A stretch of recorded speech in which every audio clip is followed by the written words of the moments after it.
So I'm going to introduce whilst Piers getting them up on screen. Firstly, Vera, Vera, I'm going to absolutely brutalize my pronunciation of your surname. Hello, nice to see you both, Vera and Fabrizio. Welcome. Sorry we're a few minutes late. I'm just going to introduce you very briefly, and then you can introduce yourselves much more effectively. We're here in the Ministry of Social Affairs in Thailand, Estonia.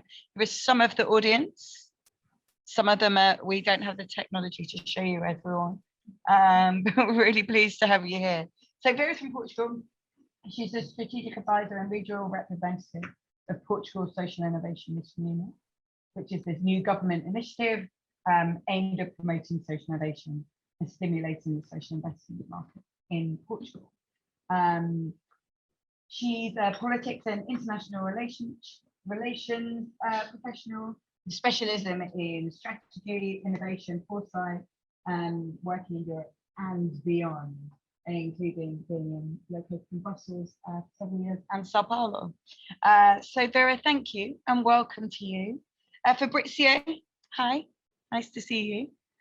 Hi everyone. I like this view.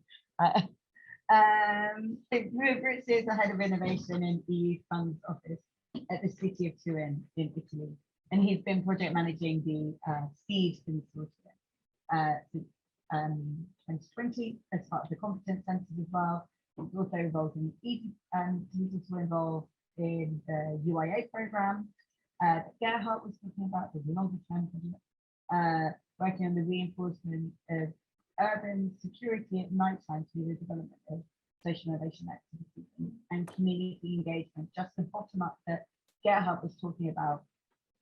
And he specializes in cohesion policy, open innovation, local development, SME policy, entrepreneurship, urban regeneration, and more. So it's such a pleasure to have you both here. I don't know if you can see me or not, but that's irrelevant. We can see you. I will let you introduce yourself a little bit more in your own words. So Vera, welcome. I don't know anything else you want to say about who you are and the work you do in Portugal. Tell us a little bit also about your competence center too. What it does, who are the stakeholders, your kind of main activities. So have a few minutes and talk about your experience. Welcome. Hi everyone, good morning. It's a pleasure to be here. I hope you hear me well. So thank you for the introduction, Louise. And usually I like to call myself as an impact activist. And that's what I hope to be one day, 100%, to be driving in this agenda for more impact. And I say that because actually I'm part of Portugal Social Innovation, which is a public policy initiative of the Portuguese government. I joined this initiative 2 years ago, but I'm coming from the ecosystem. Previously to that, I was working at the foundation, and this foundation was part of the social innovation ecosystem in Portugal, and we were playing the role of a social investor. But what is Portugal Social Innovation? We were launched in 2014. We were launched, it's a top-down approach to structure and promote social innovation and a social investment market in the country. This came actually for many years. We were under the ministry or the deputy prime minister office. So this is an initiative at the core and transversal to all ministry areas. And currently we are, because we went already through 4 changes in government, we are currently under the Minister of Social Cohesion, because this relates with our future strategy that I will tell you later on. The aim of Portugal Social Innovation, and we consider ourselves already as a competence center, so we've been working for 7 years now. The aim was to have a public policy initiative across all thematic areas that could play a role of a market builder, but at the same time, a capital provider. And that's what we do. We provide access to both grants, credit, and capital. So meaning that we are driving systemic change and allowing entities from the social area to gain finance, time, and space to innovate. And above all, I think that that has been our main ambition. It is to bring this idea that innovation is also required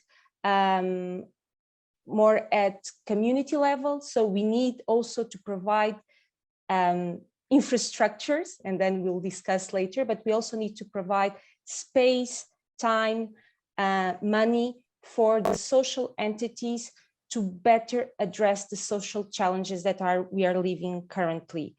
One final note for this first introduction is that beyond having this vision in the country and setting up, a specific team to address this idea, our aim, and I think we managed successfully, was also to innovate in our own financing instruments. So for the last 7 years, what Portugal has been doing, and this comes, once again, very top down. So at government level, down to the regions and then down to the social entities and the social entrepreneurs, is that we are using European Social Fund to design innovative financing systems. And these financing systems, they are always actioned through the traditional calls for proposals that we know, but they are designed to address the needs of this market, of this emerging market. And the needs are very much different, sometimes in the type of money that you need. And I say money precisely not to say capital, because sometimes you just need some initial support for your own organization, to strengthen the capacity of your organization. Others, you need to experiment. You need money to experiment. Other times you need money to scale and to grow. So our vision was also within the public policy structure to have different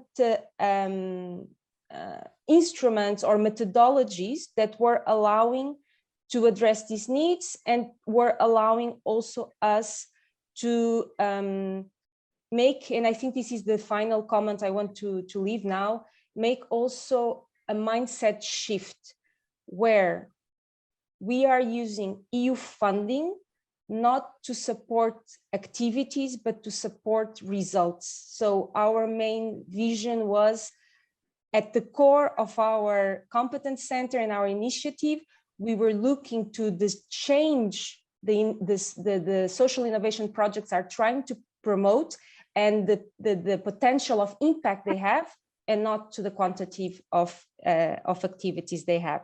And just final note, we are a team of 15 people. We've been working on this for the last 7 years. And I think this was also a novelty, because these 15 people, they are divided in 3, let's say, specific units. We have a specific team to deal with, with all the financing instruments, so the traditional call approach. But then we have a management team that is the leadership and has this vision and is aligned, with the ecosystem. But then we have a third team, and this is really my final note. We have regional representatives across the country that on a daily basis, they interact with the different layers of actors and players on the ground, from politicians to, frontline workers that drive change at local level. And I'll stop here, and I'm sure we have space to build on this. We certainly do, and thank you so much in there that we can unpack as we go forward. But actually, your last comment was perfect, because you talked about the team that's working on the regional level, and so actually we'll go to the regional level to talk to Fabrizio, who is from the city of Turin. And so Fabrizio, please can you introduce yourself and give a kind of high-level vision of what you're doing with your competence center and how you're working in social innovation at the city level. Yes, thank you. Hi, everyone. I hope you can hear me. It's okay? Perfectly. Thank you. Okay, so nice to meet you. And so, yes, my name is Fabrizio and I'm working for the City of Torino in Innovation European Funds Department. And the City of Torino has a long experience in social innovation since 2012. So we have launched different social innovation policy and initiatives. And in the last 2 years now, we are working to set up a national competence center for social innovation. The national authority asked the City of Torino to become a lead partner of a big consortium, over 16 players, actors. And so now 4 different nations are engaged, not only Italy, but Greece, Slovenia, and also Romania. So, as you know, the objective is to establish 4 different national competence centers for the social innovation. So we are working a lot to set up a competence center because it's not an easy task. And every nation has decides to focus the attention on a specific topic, no? Because we are even in a different position, so every nation wants to focus the attention on specific issues. For example, Slovenia has decided to focus attention on digital social innovation. So more attention on blockchain, more attention on this kind of initiative technologies. The Greece and the Romania wanted to promote bottom-up initiatives. So the mission of National Competence Center is to promote this kind of projects. For the Italy, the situation is slightly different. For us, the objective is to promote public policies that want to adopt social innovation approach. So not only to design a social innovation solution, project, policy, but also to help any kind of public administration, any kind of department wants to adopt collaborative approach to design better policy. I agree with Vera. The idea is to create impact. So that's why we want to, our main client for us are the policymakers. Want to help the policymaker to design a better policy. And we believe that it's very important to create the right context in order to promote collective thinking, to collective ideas, to create new form of collaboration between public and private, to create hybrid situation in order to not to launch new ideas, to test new policy, to implement new policy, and to create more impact. So that's the idea for Italy. Now in Italy we have 6 partners are working to implement and to set up a competence center, but also we have a lot of associated partners. We have more or less 20 other associated partners that are working with us in order to establish a competence center.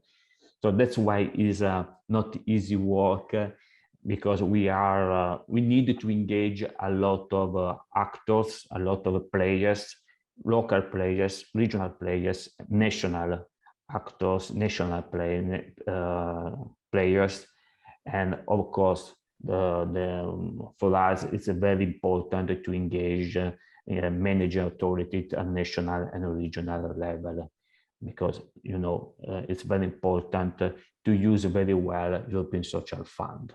So more or less, that is what we are doing now, and the mission is very, very clear. But maybe we can discuss a lot during the conversation. Thank you, Fabrizio.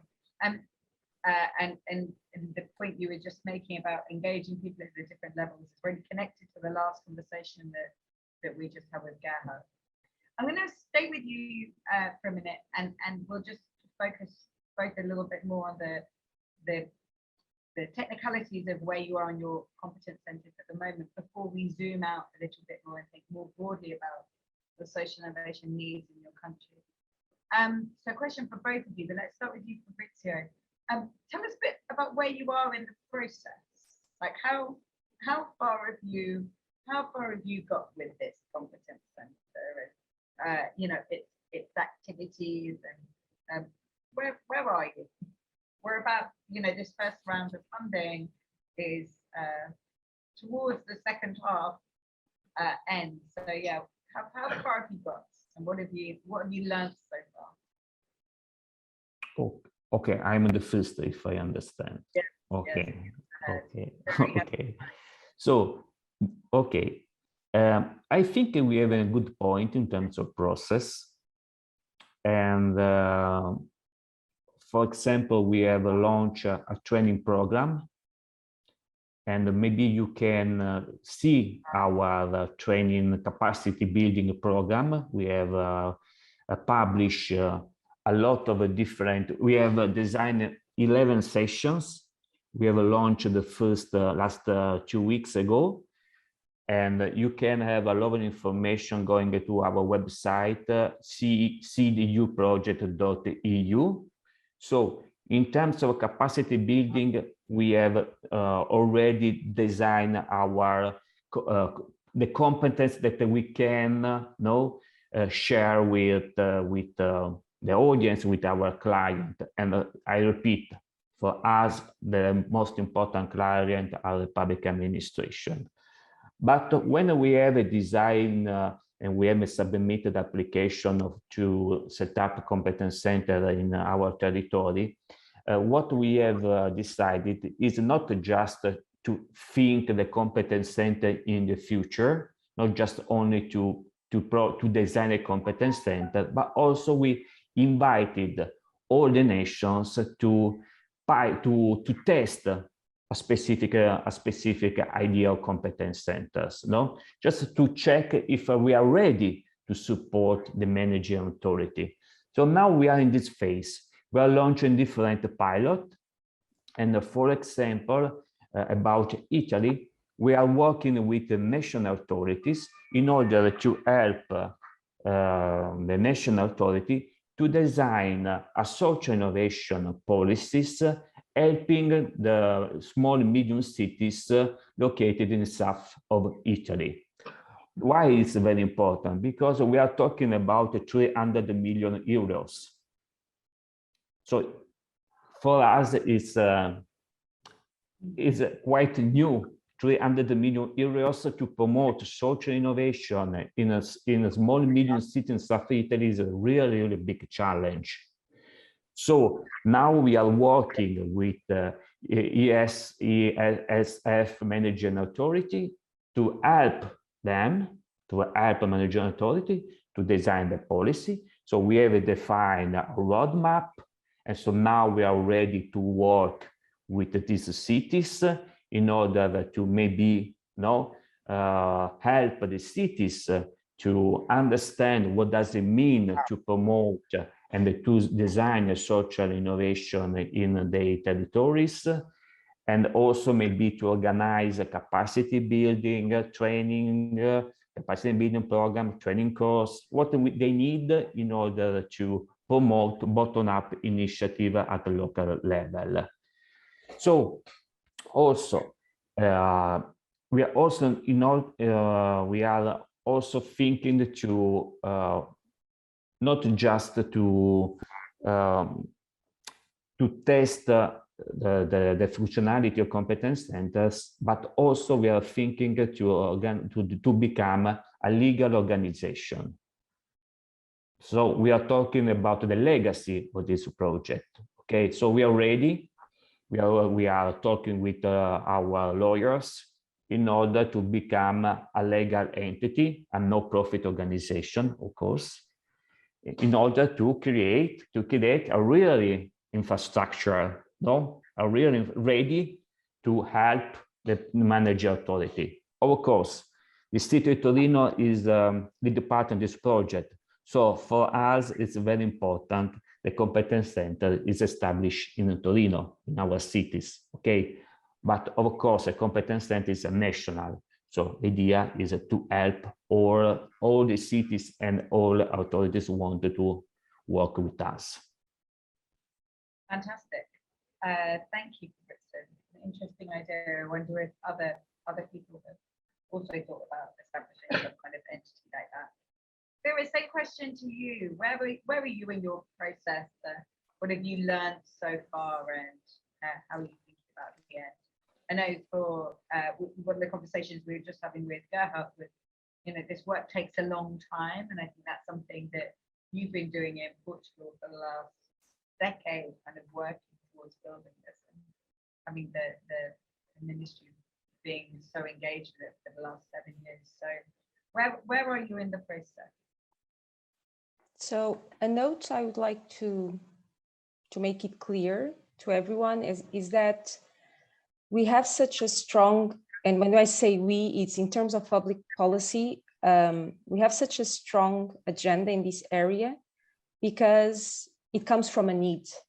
So when we say that Portugal somehow has already a competence center and our history since 2014, it came from a need voiced out by the ecosystem. So prior to 2014, we had living entities in the country, both from academia, social economy players, but also philanthropy sector, coming together and voicing this quite loud to the government. And as some of you remember, the south of Europe at the time was going throughout quite financial crisis. So unemployment, so the social problems were really pressing problems in the country, and the government knew it could not solve them by himself. But then also the social players and entities on the ground also knew they didn't have the resources and capacity to do it. So we somehow took the lead on this approach, on being so strong in having a social innovation policy for the country because of this need. So where are we today? We are still doing a journey. We have so much to learn. But one thing we realized at the time, what was needed was to drive money to the ecosystem and to build capacity in order to make sure that we were answering to the problems that were growing in the country. Currently, one of the things we've been doing, and now I'll talk about national level, and then I can tell you more about how do we relate at transnational level, international. But at national level, what we've done was, this is a moment for reflection. So we've gathered again. So we have a national advisory board at national level, obviously, where we gather more than 30 entities representing the different players of the ecosystem. Once again, academia, private sector, public and social entities. And by social entities, we have the most traditional players, but we also have social entrepreneurs, social enterprises, and so on. And what we are doing currently, and actually we will launch next week, a strategy for the decade. So it's our blueprint for the country. It's our impact agenda 2030. And this agenda actually is voicing out the concerns and the needs of the ecosystem. And in brief, what we still observe, what the country and the ecosystem still needs is to strengthen its own capacity. This everyone's acknowledged. The entities need to build their capacity, specifically not only in terms of management competencies, but also in very specific things like managing innovation, managing change, or how to measure in monitoring impact. These are now the reality of the world we live. And we lack that capacity. Also, the sector needs to attract talent. So we need to focus on that. The social sector needs to attract more talent and retain that talent. So we are observing that.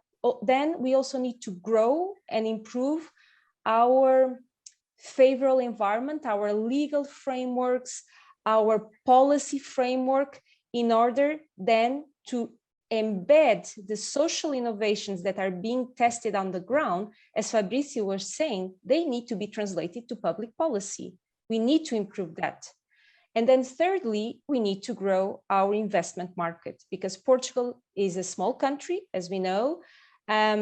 We are now being it's a country that people are discovering, so we are attracting a lot of international professionals, but in terms of industry and capital, we still, and especially capital focus on impact, we still need to kind of grow that sector.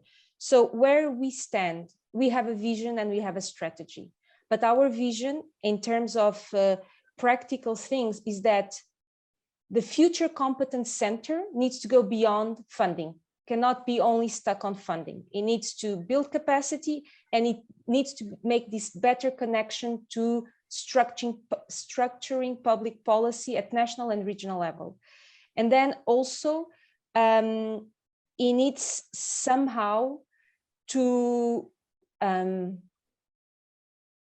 make sure that what we are doing currently, it has an entity that somehow still is empowered to drive this change nationally. So the point I want to go at is that in principle, our competence center, it will still be managed by a public entity, an agency, because in our context, it's the best option. So it's the best option to keep some, how do you say, not to have an independent player activating all of this ecosystem.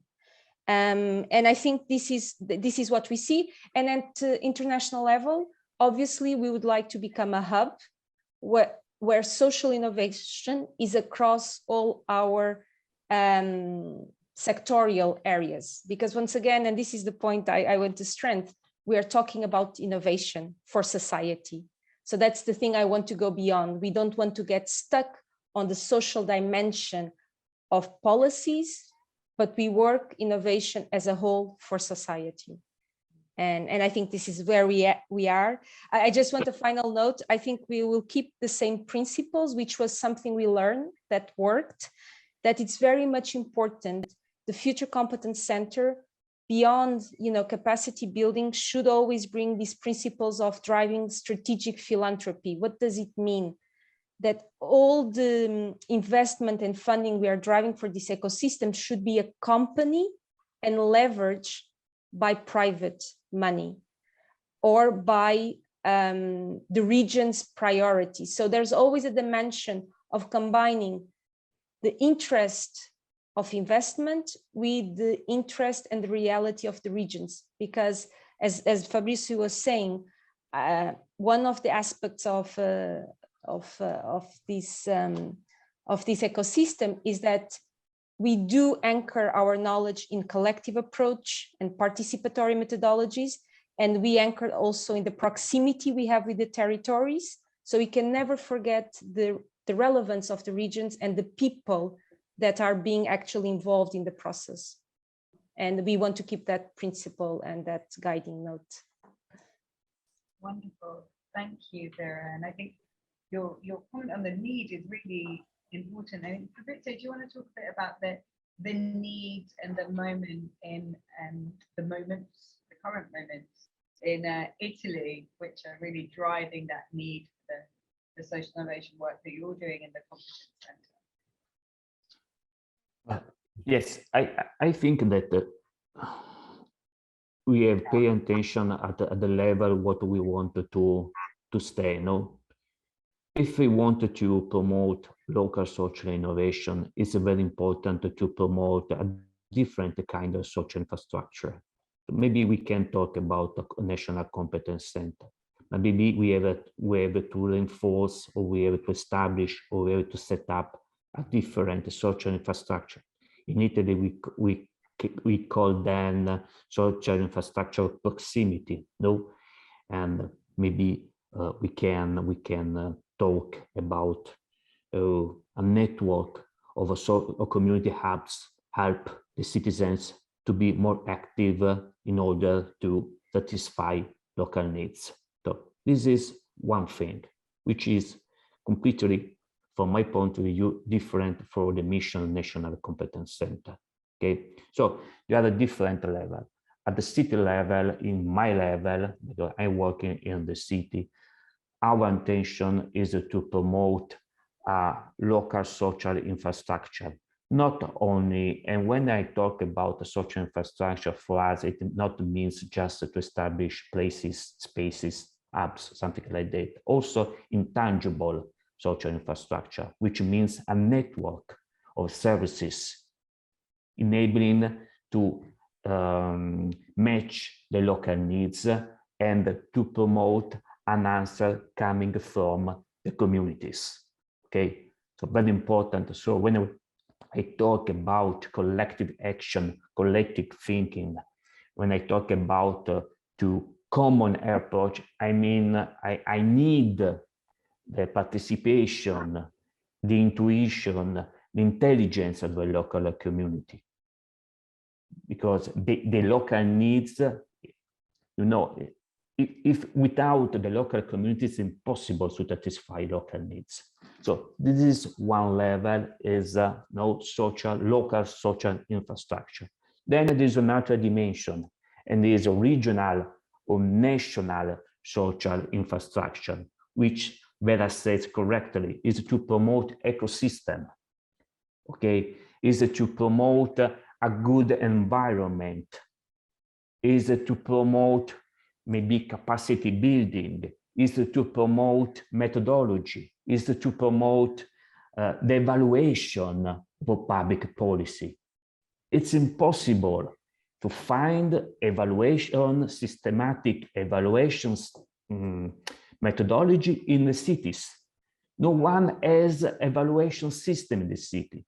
It's applied in a single project and no more, because the European Commission asked us to do that.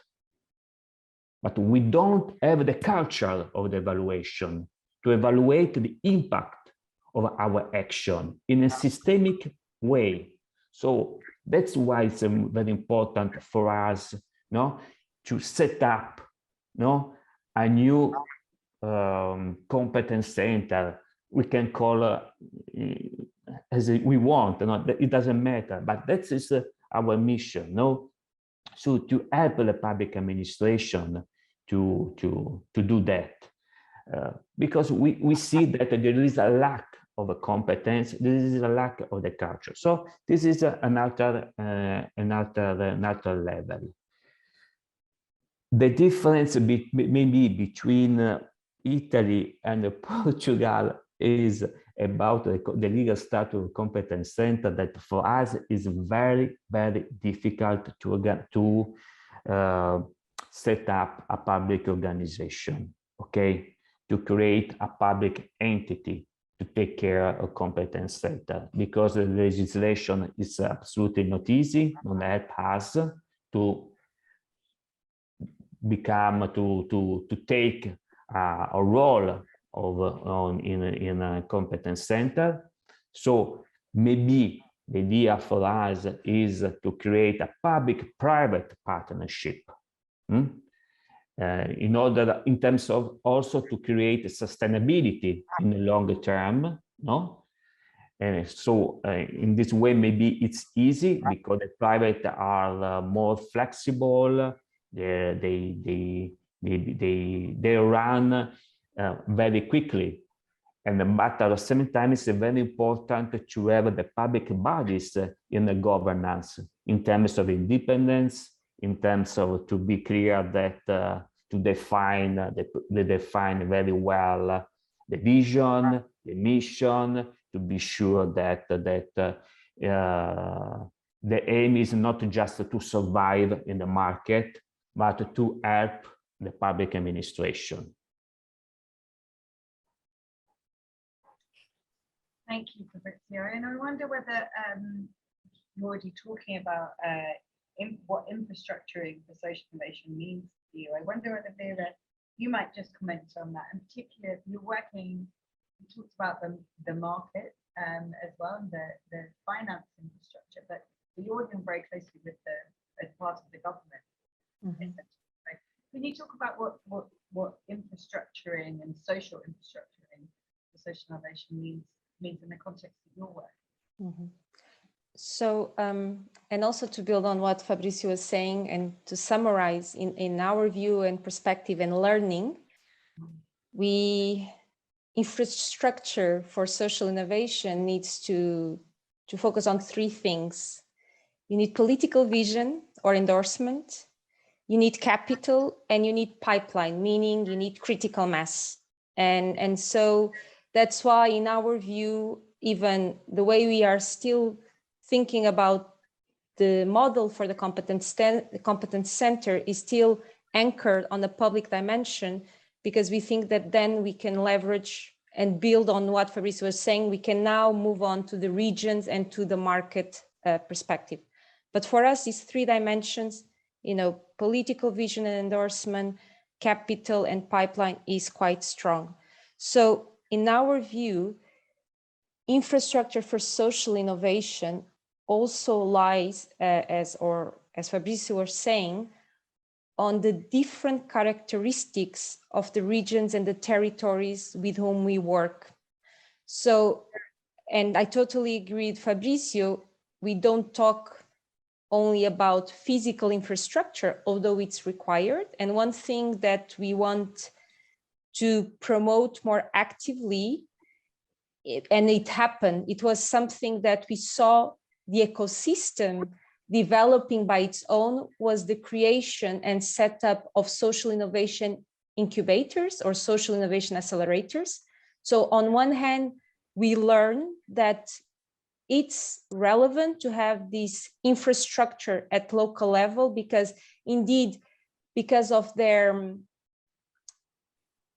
positioning, I don't want to say location, but because they are anchored in the territory and because of their human capital, they are indeed the enablers and the multipliers that we need, on one hand, to drive this agenda, but at the same time to capture innovation, to capture talent, and to nurture. So on one hand, this is important. And currently in Portugal, we have around 18 social innovation incubators, and we would like also to learn from them, where can we go next?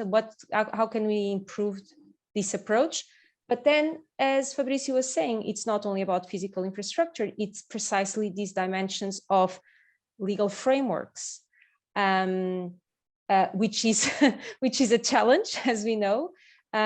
Favorable legal frameworks for social entities to innovate, because that's not easy, unfortunately. There's a lot of strands or limitations for these social entities that in reality, they are a driving force of economic development, but they are not seen like that. And I talk from Portuguese perspective, Portugal, usually a social entity is seen as an expense and as a cost and as a driver of economic development, and we want to change that. But then also on the other hand is how can we also make sure that innovation, so we also make sure that these structures, these legal frameworks that favor social entities, they are also accompanied by financing methodologies. And I think the colleagues sitting there, they might relate, because on one thing that we also face is that we as impact activists are promoting this agenda, but then we look to public administration and even to the European Commission, and then the methodologies that we use to drive this change, it's not a company, it's not running at the same pace. So what I mean is that sometimes, for example, innovative financing mechanisms, it's very important, as you were saying, Louise. But for that, we need to bring more flexibility to these instruments. We need to build these instruments based on trust, and public sector doesn't trust the social innovation promoters. We also need then to build a culture of innovation within public administration. And by this, I mean at national, regional, and local level. And so one of the things for us, infrastructure, is this mindset shift, which is, let's build on trust, let's have a common goal, let's not only focus on the space for convening the players or to drive, to bring citizens, which is very much important, but it's also ensure that the public sector himself, and the methodologies that it uses, because final note, often, what's our biggest challenge in the country, it's usually not in terms of, the social agenda that we have, but it's we clash with the Ministry of Finance or with our auditors, because everything that we are trying to push forward is locked or blocked by methodologies and frameworks from the 20th century, when we are dealing with 21st century challenges and problems. So how do you do that? I think it's through being quite strong, resilient, and on one hand, do not forget, and I think this is one thing our competence center in the future would like to do when we talk about building capacity, it's bring that capacity in-house to the decision makers. Because without that, citizens have the will and the voice, but if the decision makers don't have these legal and financing frameworks aligned, we will get stuck. So I would say that's what we need it's policy, capital, pipeline, but then frameworks that allow us to be more agile as it happens in the private sector. Thanks, Vera, and thank you. You both made that point about the kind of the systems that we have are not necessarily whether they're about evaluation, as you were talking about, Fabrizio, the kind of legal framework. You were talking about Vera, the systems that we have are not necessarily fit for purpose these days. But I think one of the things that we always talk about when we're thinking about systems changes, systems were created by people, and we are all people, and we can innovate within those. So they're not these things that are out there that we can't affect. We have the ability to make those kind of changes and do those kind of mindset shifting that we talked about. But it takes hard work. And just one provocation, why do we keep investing so much in tech innovation, which is quite important, but why don't we invest so much in innovation for people, so for society? And this is something we really need to, this is all about being more conscious and more, being more thinking ahead. And this is not yet embedded in our DNA. And I think that's what needs to change. Up our game. Yeah, absolutely. Well, just while we're there then in that kind of thought that you had about the future and the things we need to change, I want to be respectful of your time. The people in here are probably going to need a coffee very soon. So let me just give you a kind of final comment each, a very short comment, 1 minute on the future and how you see sustainability and what your vision for the future is in your countries. Connected to the work you do, but it doesn't necessarily have to be your vision at the competence center, but how we're going to drive these kind of shifts forward. So Fabrizio, let's start with you. Think about sustainability and your vision for the future of this work. No easy task to in a short. It's a tough question. In a minute, it's difficult to explain my concern, my doubt. But in any case, I think it depends on the national context. Okay, the future.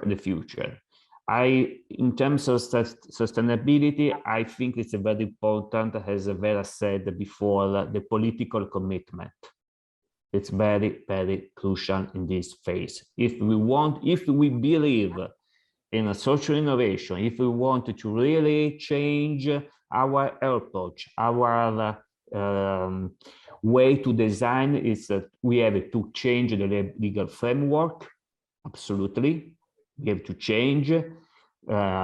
We have to find a new way to create more connection and collaboration between the communities and the public administration. And in this way, it's possible to give sustainability of our social infrastructure, because in this way, it's possible to create more connection, more relation, more ideas, more innovation. For us, the innovation for the innovation, it's finished the history, the innovation for innovation. I say we have a wonderful stories of small innovation projects, okay? So I can say Italy is a wonderful land for social innovation, small social innovation project, because the ground is, you can do that.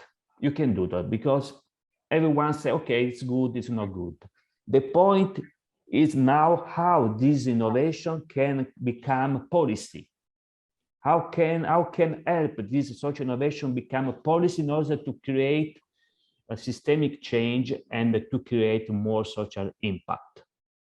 So if we believe in that,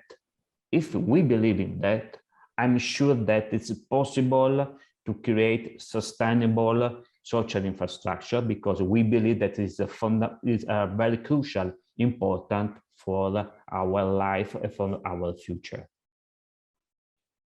Fabrizio, thank you. Vera.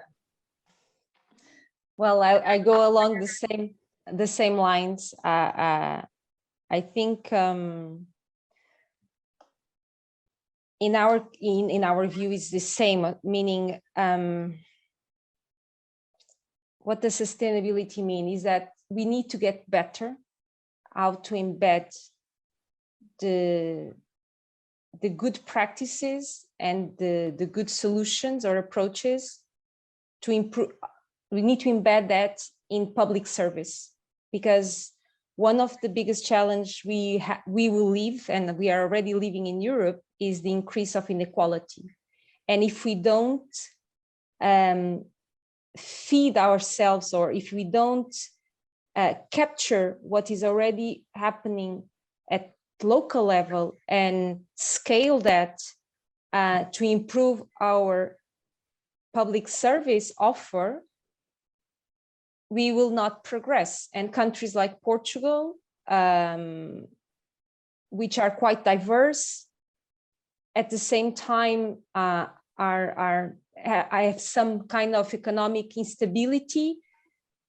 They live constantly under a pressure in terms of social challenges or social inequalities. And so in our view is that to get this sustainability, we need to get perhaps a step further, or which is go beyond political endorsement. It's really developing a civil servant culture where we do design policies for today, but for tomorrow, for future generations. And that is not yet embedded in our culture, in our systems, in our approach. So this is the way we see, but at the same time, this cannot survive only at a central government level. The cities, the players. So what we see in the future, and I think it's happening across Europe, and it's also the direction that the Commission is giving to us. We see regions and mainly municipalities, regional players playing a key role in this transformative agenda. They also need to be aligned with this common vision that is, we do have resources, but these resources, they don't work by themselves, and we need to work collectively. As Fabrizio was saying, we need to grow this collective force and build on this talent and creativity that we have from the social entrepreneurs, but we need to put that across, the intermediate level of policy activation or policy development. Because in reality, obviously, when we have a government with a very fancy, nice agenda, it's great. but we know that government has a cycle, a life cycle that sometimes is short. So we really need to build the culture and the systems at service level in terms of policies, so that when we change a political government, the change continues and we have this sustainability, and that we bring innovation for social problems, for for example, in the area of health, education, employment, and at least in our country, that is not yet so well understood at system level. So it's not an easy question or answer. A final note I would like to add is that the role of a government, for example, it is to take risks. And the role of the government is precisely to support innovation, because if it doesn't work, we at least know it doesn't work. But when it works, we have space indeed to change lives. And if it's not the government taking that risk, I'm not sure if we will have others with that hat and that availability. Because the aim is to leave no one behind, and so the government has that mandate. Vera, Fabrizio, thank you both for such a thought-provoking contribution for us today. I know I've kept you for a little longer than I should have done, but it was such great conversation. We could have done that all day, and we certainly need that kind of system in the UK because we change our leaders a lot. We don't want to go there. Thank you for your time. We really appreciate you taking the time with us. Hopefully we'll find a time that we can actually meet you in person before the end of this project period being out. We wish you the best for the work that you're doing, and thank you for everything you do. Thank you for being with us. Thank you so much. Thank you. Thank you very much. Thank you. Bye. Thank Bye, you. Fabrizio. Ciao, Vera. Bye. Ciao, ciao.